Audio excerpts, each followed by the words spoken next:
దేవుని భక్తులు చాలా కోరికలు కోరుకుంటారు. ఉద్యోగం రావాలని, పెళ్లి జరగాలని, అప్పుల బాధ తొలగిపోవాలని రకరకాల కోరికలు కోరుకుంటారు.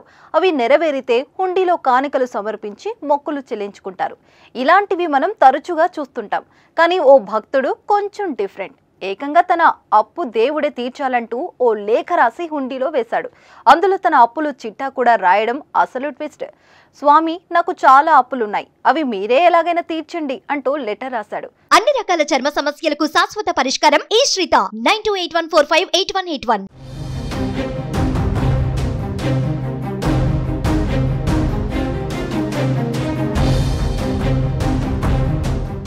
తమిళనాడులోని ధర్మపురి కుమారస్వామి పేటలో సుబ్రహ్మణ్య స్వామి ఆలయం హుండీలో దొరికింది ఈ ఉత్తరం.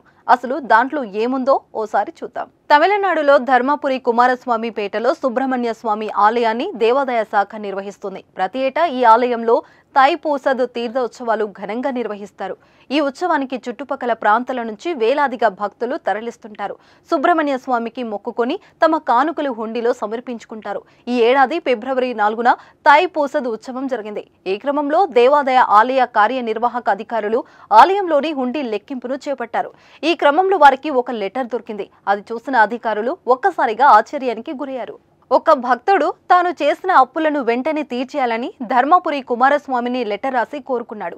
స్వామివారు వచ్చి చదువుతారనే నమ్మకంతో తీసుకున్న ప్రతి రూపాయి అప్పు వివరాలని అందులో రాసి దానిని హుండీలో వేశాడు. తాను చాలా మందికి అప్పులు ఇవ్వాలని, వాటిని త్వరగా అందజేయాలని దేవునికి మొరపెట్టుకున్నాడు. మొత్తం 1,43,50,000 అప్పులు ఉన్నట్లు అందులో రాశాడు. అంతేకాదు మరికొందరి నుంచి తనకు రావాల్సిన 10,10,00,000 కూడా ఇవ్వాలని వేడుకున్నాడు. అంతటితో ఆగిపోలేదు. ఉత్తరం చివర శ్లోకాలను కూడా రాసి మురుగన్కు క్రెడిట్ రావాలని ఆ దేవుణ్ణి రిక్వెస్ట్ చేశాడు. ఆలయ అధికారులు ఆ లెటర్ చూసి కంగు తిన్నారు. ప్రస్తుతం ఆ భక్తుడు రాసిన లెటర్ వైరల్ అవుతుంది. భక్తుడి వింతైన కోరికలు విని అందరూ ఆశ్చర్యానికి వ్యక్తం చేస్తున్నారు. దీనిపై మీరేమంటారో ఓ కామెంట్ చేయండి.